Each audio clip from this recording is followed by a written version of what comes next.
Hello, everyone. It's great to be here. Thanks for having me. I'm Jihoon. I do research engineering at the Ethereum Foundation. FOCIL is the consensus layer headliner for Hegota, which is the upgrade after Amsterdam. In this talk, I'm going to walk you through the past, present, and future of FOCIL, how it got here, how it works, how it can evolve and work with other features such as frame transaction and blob streaming. The intuition behind inclusion list was simple. Let's make a list of transactions and force builders to include them. The idea was simple, but it took more than 2 years to reach the design we have today. This is not an exhaustive list, but let me briefly introduce the design space and the key decisions we've made. The first question is, who builds inclusion list? Should it be a proposer? Should it be a committee? The main consideration here was how easy it is to compromise. If it relies on a single actor, it's much easier to bribe or collude with the next slot proposer. Then there's conditionality. Should inclusion list be conditional or unconditional? Making inclusion list unconditional makes them valuable. They can be used for other purposes such as pre-confirmations or as a vehicle for math. It also effectively increases the block gas limit as side effect. However, with conditional inclusion list, builders can stuff their blocks to ignore ILs. But the cost of that censorship increases exponentially thanks to EIP 1559. So FOCIL went with conditional. So we have a committee and the lists are conditional, but where do they go? Putting them in a block seems straightforward, but there's a problem. Producing an inclusion list is free, so a malicious includer can exploit this to get free data availability. They can just stuff some random data they want to make on-chain, and that's why FOCIL keeps inclusion list out of the block and propagates them over the peer-to-peer network. We did some research on incentive mechanisms for includers. There are some technicalities, but the main idea is routing a portion of transaction fee to includers. But it does open the door to a lot of complexity, which we don't believe is justified. So we decided to start with altruism, and the mechanism works as intended, as long as one committee member acts honestly. Here's a QR code to the research articles. I'm not sure if anyone is going to read them all, but you can just throw all of them to your little agent and ask for a summary. So after years of research, we arrived at FOCIL. But before jumping into that, let's do a quick recap on ePBS. ePBS separates the beacon block from the payload. You receive the beacon block first, then the payload, and this continues. If a payload is missing or late, the chain keeps progressing without it. So this is ePBS in 15 seconds. I know this is just the tip of the iceberg, but actually this is all in it. Now, let's take a look at how FOCIL works on top of ePBS. Inclusions committee produces inclusion lists. Each committee member pulls transactions from their mempool based on their strategy.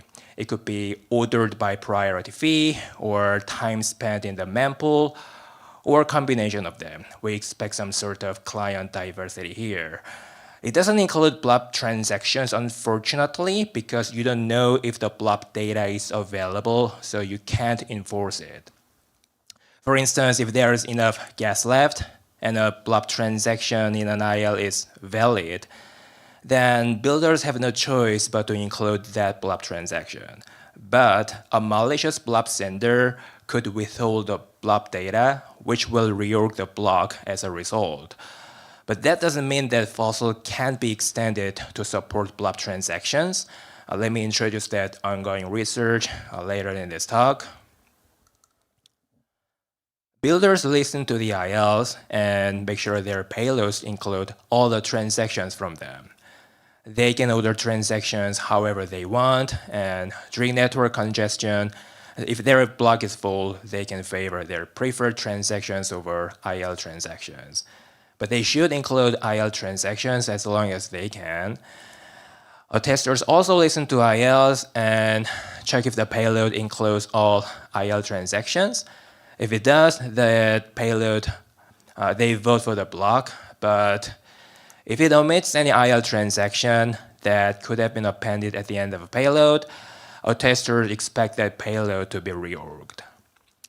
I wanted to keep this part short because I assume many of you are already familiar with how FOCIL works. But if you haven't come across FOCIL before or just want to know more, feel free to ask questions later or just find me after this talk. Now let's talk about the future of FOCIL. Let's start with frame transaction. A frame transaction is a new transaction type that decomposes a transaction into abstract units called frames. And it also allows each frame to be more generic. So this structure gives us expressiveness that legacy transactions don't have. In a transaction, you can find different set of computation. For example, verification, where you check nonce, balance, and signature. Execution, where you perform the operations you want. If you are using account abstraction, like ERC-4337, you might have operations at the end, such as gas refunds to the paymaster. You can see each group of operations on the left maps to a corresponding frame on the right. This is abstracted and simplified code for the sake of explanation, so the actual code will look a little different, but I hope this gives you the intuition. Let's walk through a few examples. Imagine you want to swap tokens. Today, you need to make two transactions, one for approval and one for the swap. But with frame transaction, you can represent these as separate frames. You verify first, then approve in the next frame, and swap in the last frame in one transaction. Let's look at another case. Say you want to use a sponsor transaction. First, you need a paymaster who has staked ETH in the entry point contract. The paymaster has to deposit enough funds to sponsor transactions, and that's actually the first transaction. And a user submits a user op to a bundler. The bundler checks if the user op is valid and wraps it into a transaction. Similarly, these stages can be expressed as frames. Each frame can verify that the paymaster approved, paid a fee, and refund the unused gas to the paymaster. Again, in one transaction, but without going through of the protocol actors. This is good, but it comes at a cost. Frame transactions turn validation into code execution. What I mean by that is, unlike legacy transactions, frame transactions have to execute verified frames for validation.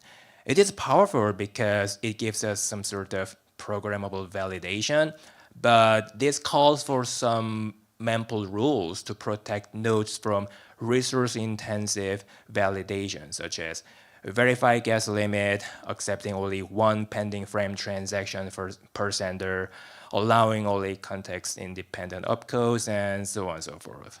But I do want to point out that this is not new. ERC-4337 has its own validation rules, and it inspired frame transaction rules. However, ERC-4337 rules are a bit complex, so there's ongoing research on finding rules that are less complex but suitable for frame transaction.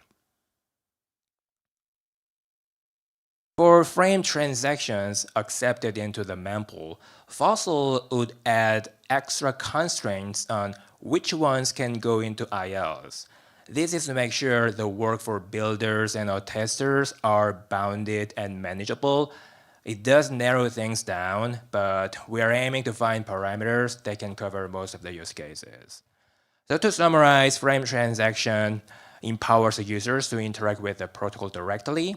without going through intermediaries. So you can use frame transaction for native account abstraction, such as guest sponsorship, transaction batching, passkeys for your wallet or session keys, and potentially even privacy protocol transactions in the future. And once frame transaction puts them into the mempool, FOCIL takes it from there and guarantees timely inclusion. So that was the synergy between frame transaction and FOCIL. Now let me introduce an idea that enables Blob FOCIL. What I want to talk about is Blob streaming. The intuition behind Blob streaming is let's sell a portion of Blob space and propagate Blob data ahead of time. This spreads and smooths out Blob bandwidth, which eventually allows us to increase Blob throughput. Okay, that's good, but so how is it related to FOCIL? Let's take a look at how it works. First off, users have to buy Blob tickets to earn the right to propagate Blob data. As a side note, if you don't want to buy Blob tickets, or if you need to include blobs in current slot, you can send blobs to builders directly. This is equal to private blobs today, and we need this feature for native rollups and synchronous composability. We also need this for ZK EVM actually. The idea of ZK EVM is to replace transaction execution with proof verification, which means we don't have to have the full payload data because we're not going to execute it anyway. Unless you are builders or archive nodes or RPC providers, then what you want is you want to guarantee that the payload is available out there in the network and that you have an access to it if you want to.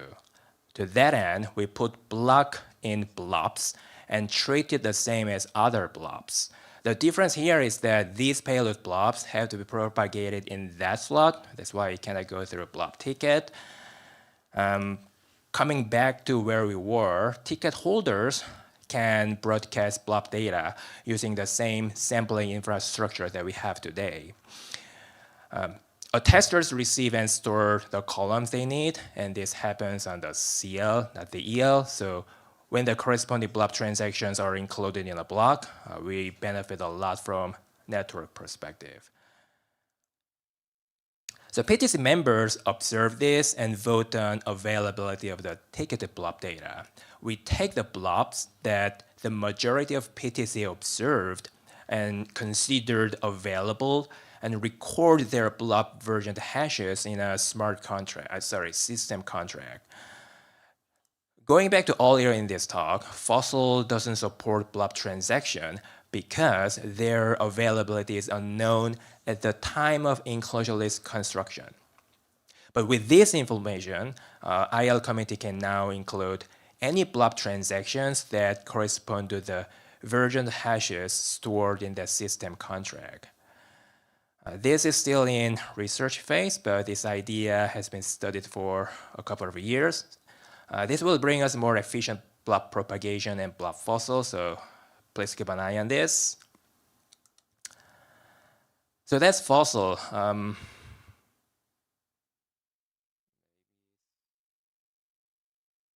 There's some technical issue. Oh yeah, okay.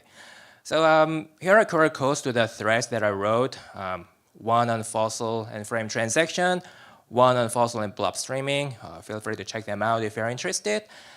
That's all I have for today. Thank you very much. I know we still have some time left, so I'm happy to take any questions.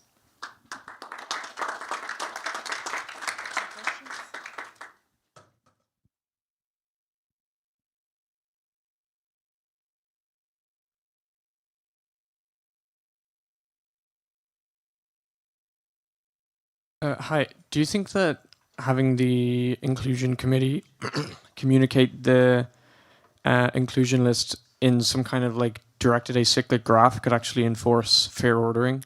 Do you think that would be possible? Would that be a possible improvement instead of like a linear kind of inclusion list? Could you elaborate on the graph part? Yeah, so if you can get the inclusion committee to kind of reach like a weak kind of consensus on like the order of transactions in like that would be a directed acyclic graph that they're communicating to kind of actually order transactions in the inclusion list by like highest fee.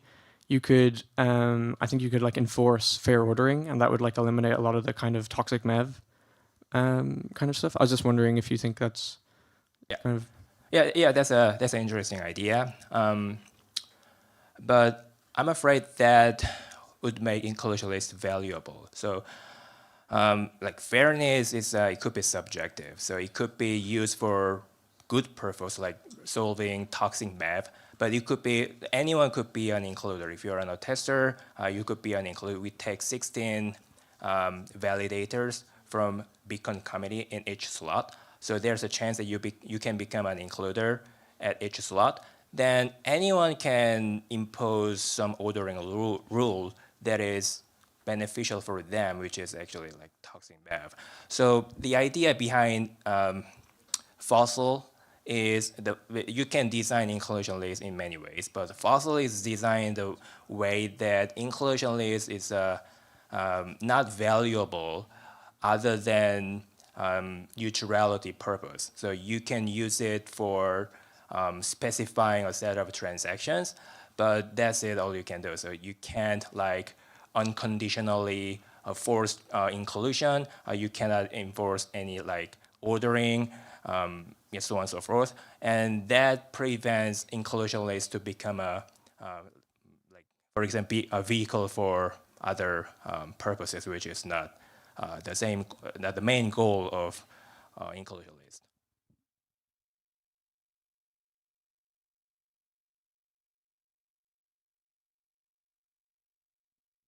Do one, and then if we have time, I'll sneak in a second.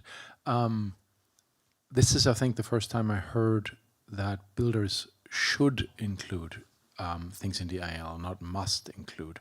So could a builder that is, say in the US, say, I'm going to exclude anything on the SDN list because I'm nervous about that? So it's nuanced. The reason that I said should is there's a way that you can do censorship. Of course, it is costly, but you can stuff a block with like bunch of random transactions. So if your block is full, then even if you have you omitted some inclusion list transaction, it is fine. You can, when network is congested, you can choose whichever transaction you want to include. Or if there could be an IL transaction which is not valid, their nonce could be invalidated, like the sender cannot afford the transaction. So in this case, so you will be excused from omitting inclusion list transaction. That's what I meant by should, because like you don't have to include all of them because it could be invalid, if there could be no space to include them. So yeah, that's what I meant. Got it. If we do 1 minute, okay. I heard mempool, and we're also talking about let's have nodes that validate no longer run an execution layer client at all. So if I want to be part of an inclusion list committee, then I would still have to run an EL, I assume, so I even see the mempool. That's true. So it is after we have ZK EVM when you just want to verify proof instead of execution transactions. Then you don't have to run your EL, which gives you the mempool, which is necessary for includer. And in this case, what we are discussing at the moment is a partial statelessness validator. But how that will be exactly working out is still TBD. But yeah, that's the main idea, because running mempool itself is not cheap, But we want to keep scaling because we know that current status quo is not enough. But it comes at a cost. Like it stays growing, and it's hard to keep up with mempool because we want to have various types of transactions, like frame transaction, and post-quantum cryptography is coming, and PQ signature size is big. So everything considered, there will be some changes to mempool, I think. But what is the exact impact on, let's say, 1ETH includer in the future is something we need to figure out. Thank you.